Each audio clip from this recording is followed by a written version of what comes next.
Hi friends, வணக்கம் and welcome to எனக்கு பிடித்த சமையல். ஃப்ரெண்ட்ஸ், நம்ம என்ன பார்க்க போகிறோம் அப்படின்னா, நேற்று அதுக்கு முந்தின நாள் 2 நாளுமே பார்த்துட்டிங்க அப்படின்னா கிச்சனில் வந்து எப்படி கேஸ் ஸ்டவ் க்ளீன் பண்ணலாம் நேற்று ஷேர் பண்ணேன். அதுக்கு முந்தின நாள் பார்த்துட்டிங்க அப்படின்னா சமைக்கும்போது இந்த குட்டி குட்டி டிப்ஸ் ஃபாலோ பண்ணிங்க அப்படின்னா கிச்சன் ரொம்ப க்ளீனாக மெயின்டைன் பண்ணலான்னு சொல்லியிருந்தேன் இல்லைங்களா. இன்றைக்கி என்ன பார்க்க போகிறோம் அப்படின்னா, சமையல் வேலையை முடிச்சுட்டு என்ன சின்ன சின்ன வேலைகள் செய்யலான்னு பார்க்கலாம் வாங்க. இப்போ காலையில் சமைக்கும்போது எப்படி இருக்குன்னு பார்த்துலாங்க. இன்னும் எதுவுமே நான் க்ளீன் பண்ண ஸ்டார்ட் பண்ணல. பட் அப்போ கூட கிச்சன் க்ளீனாக இருக்குது. ஏன் அப்படின்னா அந்த சின்ன சின்ன டிப் தாங்க ஆல்ரெடி நான் ஷேர் பண்ணிட்டேன். இப்போ காலையில் பாருங்கள், இப்போ நேற்று வாஷ் பண்ணி ஈவினிங் வாஷ் பண்ணி போட்ட பாத்திரங்கள் இங்கே இருக்குது. கொஞ்சம் பாத்திரம் வந்து காலையில் சமைக்கும்போது எடுத்த பாத்திரம் அப்படியே இருக்குங்க. பட் கிச்சனில் வந்து நான் எதுவுமே க்ளீன் பண்ணலைன்னா கூட க்ளீன் பண்ண மாதிரி இருக்குது. ஏன் அப்படின்னா இப்போ சாதம் வச்சாலும் சரிங்க, நீங்கள் பருப்பு வேக வச்சாலும் சரி, இந்த மாதிரி மேலே எடுத்து ஒரு இது வச்சிட்டிங்க அப்படின்னா கேஸ் ஸ்டவ் ஃபுல்லாக தெரிக்காதுங்க. இப்போ கேஸ் ஸ்டவ் கூட உங்ககிட்ட காமிக்கிறேன். இந்த மாதிரி வைக்காமல் விட்டோம் அப்படின்னா கீழே ஃபுல்லாக தெரிச்சு ஃபுல்லாக தண்ணி சிந்தின மாதிரி இருக்குங்க. எல்லாமே ரொம்ப க்ளீன் பண்ணுற மாதிரி இருக்கும். அதே மாதிரி நீங்கள் பருப்பு வேக வைக்கும்போது உள்ளே ஒரு சின்ன பாத்திரம் மாதிரி உள்ளே வச்சிட்டிங்க அப்படின்னா, குட்டி பவுல் மாதிரி உள்ளே வச்சிட்டிங்க அப்படின்னா ரொம்ப பருப்பு தண்ணிகளை வெளியில் தெரிக்காமல் இருக்குங்க. அதே மாதிரி நீங்கள் வந்து இந்த கரண்டி விட்டு மிக்ஸ் பண்ணுறீங்க இல்லைங்களா, அது வந்து இந்த மாதிரி ஒரு சின்ன தட்டில் வச்சாலும் கீழே வந்து ரொம்ப ஒரு மாதிரி இல்லாமல் இருக்குங்க. பாருங்கள், கேஸ் ஸ்டவ் க்ளீன் பண்ணாமல் கூட க்ளீன் பண்ண மாதிரி இருக்குது. கேஸ் ஸ்டவ் வந்து எப்படி ஈஸியாக க்ளீன் பண்ணலாம் அப்படிங்கிற வீடியோ நேற்று ஷேர் பண்ணியிருக்கேன். நீங்கள் பார்க்கல அப்படின்னா இந்த ஸ்க்ரீனில் கொடுக்குறேன், செக் பண்ணி பாருங்கள். இப்போ இன்றைக்கி வந்து சுண்டல் குழம்பு காலையில் ரெடி ஆயிடுச்சுங்க. ரெடி பண்ணி ஒரு சின்ன பாத்திரத்துக்கு மாற்றிக்கலாம். நீங்கள் எவ்வளோ பெரிய பாத்திரத்தில் செஞ்சாலும் சரிங்க, குக்கரில் செஞ்சாலும் சரி, இந்த மாதிரி ஒரு சின்ன பாத்திரத்துக்கு மாற்றிட்டிங்க அப்படின்னா கிச்சன் பார்க்குறக்கு ரொம்ப நீட்டாக இருக்குங்க. ஈவினிங் வந்து பாத்திரம் கழுவுறது வந்து ரொம்ப சேராமல் அளவாக லிமிட்டாக இருக்கும். குட்டீஸ் எல்லாம் ஸ்கூல்லேருந்து வந்தாங்க அப்படின்னா டிஃபன் பாக்ஸு ஒரு சில பிளேட்ஸு இந்த மாதிரி சின்ன சின்ன பாத்திரங்கள் மட்டும்தாங்க இருக்குது. அது மட்டும் இல்லாமல் கிச்சன் பார்க்குறக்கும் ரொம்ப நீட்டாக இருக்கும். இப்போ நெக்ஸ்ட் என்ன பண்ண போகிறோம் அப்படின்னா, இந்த பாத்திரமெல்லாம் வாஷ் பண்ணும்போது ஒரு சில டிப் உங்ககிட்ட ஷேர் பண்ணுறேன். பாத்திரமெல்லாம் வாஷ் பண்ணுவேன் இல்லைங்களா, அதெல்லாமே வாஷ் பண்ணி எடுத்து வச்சிட்டோம் அப்படின்னா தான் ஒரு சின்ன சின்ன வேலைகள் நமக்கு வந்து கொஞ்சம் கம்மியாகிற மாதிரி ஃபீலாக இருக்குங்க. அதனால இந்த மாதிரி பாத்திரம் ஃபுல்லாக இப்போ வாஷ் பண்ணி எடுத்து வச்சிடலாம்.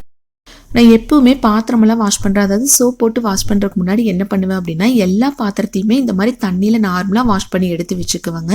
இது வந்து உங்களுக்கு டபுள் வேலையாக தெரிகிற மாதிரி இருக்கும். அப்படியெல்லாம் கண்டிப்பாக கிடையாதுங்க. இந்த மாதிரி செய்யும்போது பாத்திரம் வாஷ் பண்ணுறதுக்கு ரொம்ப ரொம்ப ஈஸியாக இருக்குங்க. அதே சமயம் பார்த்துட்டிங்க அப்படின்னா அந்த ஸ்க்ரப்பரில் எந்த பேட் ஸ்மெல் இல்லாமல் இருக்கும். ஒரு டைம் நீங்கள் ட்ரை பண்ணி பாருங்கள். இந்த டிப் உங்களுக்கு ரொம்பவுமே யூஸ்ஃபுல்லாக இருக்கும். இப்போ கவுண்டர் டாப்லேயே இந்த ஸ்டாண்டில் நான் வச்சுக்கிறதுனால அங்கே இருக்கிற பாத்திரமெல்லாம் பார்த்துட்டிங்க அப்படின்னா எண்ணெய் பிசு கொஞ்சம் அதிகமாகவே இருக்குங்க. நம்ம ஃபங்க்ஷன் டைமோ ஃபெஸ்டிவல் டைம் மட்டும் நம்ம க்ளீன் பண்ணோம் அப்படின்னா அது அவ்வளோவா நல்லா இருக்காதுங்க. என்ன தான் வந்து நம்ம கவுண்டர் டாப் ஃபுல்லாகவே க்ளீன் பண்ணாலும் அந்த பாத்திரங்கள்லாம் கொஞ்சம் எண்ணெய் பிசுப்பாக இருக்குது இல்லைங்களா. அதனால மாதத்தில் ஒரு டைமாவது நீங்கள் அந்த மாதிரி எல்லாமே வாஷ் பண்ணி எடுத்து வெயிலில் காய வச்சு அதுக்கப்புறம் பாக்ஸில் ஸ்டோர் பண்ணி எடுத்து வச்சிட்டிங்க அப்படின்னா பார்க்குறதுக்கு ரொம்ப நீட்டாக இருக்குங்க. உங்களுக்கு ஃபங்க்ஷன் டைமோ ஃபெஸ்டிவல் டைமோ ரொம்ப ஈஸியாக இருக்கும் க்ளீன் பண்ணுறதுக்கு. நார்மலாக நம்ம எப்பவுமே க்ளீன் பண்ணவே இல்லைங்களா, அதே மாதிரி க்ளீன் பண்ணிக்கலாங்க. ரொம்ப டயர்ட் எதுவும் ஆகாமல் இருக்கும். இப்போ நார்மலாக எப்படி ஈஸியாக கிச்சன் க்ளீனாக வச்சுக்கலாம் அப்படிங்கிற வீடியோ ஆல்ரெடி ஷேர் பண்ணிட்டேங்க. நீங்கள் பார்க்கல அப்படின்னு எண்ட் ஸ்க்ரீனில் கொடுக்குறேன். அதாவது சமைச்சு முடிச்சுட்டு kitchen gas stove counter top பாத்திரம்லாம் வாஷ் பண்ணி எடுத்து வச்சிட்டோம் அப்படின்னா நீட்டாக இருக்குங்க. இந்த மாதிரி வேலைகள் என்ன அப்படின்னு நம்ம பார்க்கலாம் வாங்க. இப்போ மிக்ஸி ஜார் நம்ம க்ளீன் பண்ணணும் அப்படின்னா அதாவது சட்னியெல்லாம் அரைச்சோம் அப்படின்னா ஃபுல்லாக க்ளீன் பண்ணிடுவோம். ஆனால் ஃப்ரீ டைமில் மத்தியான டைம் வந்து நீங்கள் ஃப்ரீயாக இருக்கும்போது இந்த டிப்பில் ட்ரை பண்ணுங்கள். ஃபஸ்ட்டு வந்து மிக்ஸி ஜார் பேக் சைடில் பார்த்துட்டிங்க அப்படின்னா ரொம்ப அழுக்காக இருக்குது இல்லைங்களா, அது நார்மலாக வாஷ் பண்ணும்போது நம்ம க்ளீன் பண்ண மாட்டோம். அதுக்காக என்ன பண்ணலாம் அப்படின்னா கொஞ்சமாக பேக்கிங் சோடா, வினிகர், லைட்டாக பேஸ்ட்டு, வினிகர் இல்லை அப்படிங்கிறவங்க லைட்டாக லெமன் ஜூஸ் உள்ள சேர்த்துட்டு ஒரு ப்ரஷ் வச்சு நல்லா இந்த மாதிரி தேய்ச்சி எடுத்துட்டிங்க அப்படின்னா சூப்பராக க்ளீன் ஆயிருங்க. இது நார்மலாக நம்ம க்ளீன் பண்ணும்போது கண்டிப்பாக க்ளீன் பண்ணுறதுக்கு டைம் இருக்காது. ஸோ ஃப்ரீ டைமில் இந்த டிப்பில் ட்ரை பண்ணி பார்த்துட்டு நீங்கள் எப்படி இருக்குன்னு சொல்லுங்கள். இப்போ தண்ணியில் நல்லா வாஷ் பண்ணி எடுத்துகிட்டு உங்ககிட்ட காமிக்கிறேன் பாருங்கள். இந்த மாதிரி வேலைகள் வந்து நீங்கள் வீக்லி ஒன்ஸோ இல்லை மந்த்லி ஒன்ஸோ பண்ணணுங்கிறது கிடையாதுங்க. உங்களுக்கு எந்த டைமில் டைம் இருக்கோ, அதாவது ஃப்ரீயாக இருக்கீங்களோ, ரொம்ப தூக்கமே வரல, மத்தியான டைம் ரொம்ப போர் அடிக்குது, இல்லை கரண்ட் போயிடுச்சு, அந்த மாதிரி டைமில் கூட நீங்கள் இந்த சின்ன சின்ன வேலைகள் செஞ்சு வச்சிட்டிங்க அப்படின்னா சூப்பராக மெயின்டைன் பண்ணலாங்க நம்ம கிச்சனை. காலையில் டைம் ரொம்ப அவசரமாக சமைச்சிட்டு இருக்கும்போது சட்னி அரைக்கிறோம் இல்லை ரசத்துக்கு அரைக்கிறோம், இந்த மாதிரி இருக்கும்போது மிக்ஸி ஜார் பேக் சைடோ இல்லை மிக்ஸியோ நம்ம க்ளீன் பண்ணுறது கண்டிப்பாக டைம் இருக்காதுங்க. ஒரு துணி வச்சு கூட தொடச்சி எடுத்து நம்ம வைக்க மாட்டோம். பட் இந்த மாதிரி ஃப்ரீ டைமில் இந்த மிக்ஸியெல்லாம் க்ளீன் பண்ணும்போது கண்டிப்பாக ஒயரெல்லாம் எடுத்துகிட்டு, அதாவது ப்ளக்கெல்லாம் ரிமூவ் பண்ணிவிட்டு அதுக்கப்புறம் நீங்கள் க்ளீன் பண்ணுங்கள்.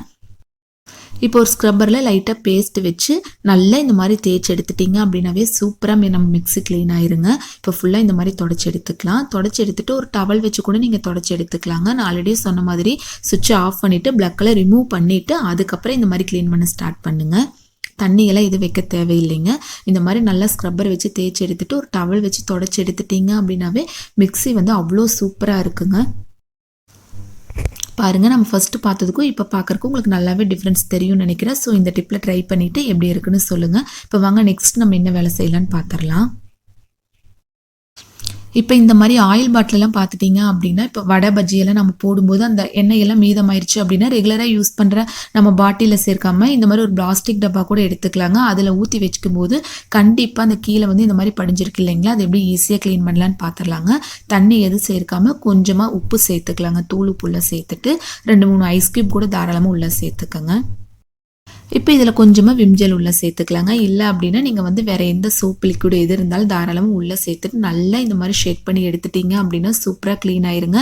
இந்த மாதிரி பிளாஸ்டிக் டப்பாக்கு மட்டும் இல்லை, கண்ணாடி பாட்டில் கூட நீங்கள் இந்த டிப்பில் ட்ரை பண்ணீங்க அப்படின்னா நல்லா சூப்பராக புதுசு மாதிரி இருக்கும். இப்போ இதை நல்லா வாஷ் பண்ணி எடுத்துகிட்டு உங்ககிட்ட காமிக்கிறேன் பாருங்கள், எவ்வளோ க்ளீனாக இருக்குது இல்லைங்களா.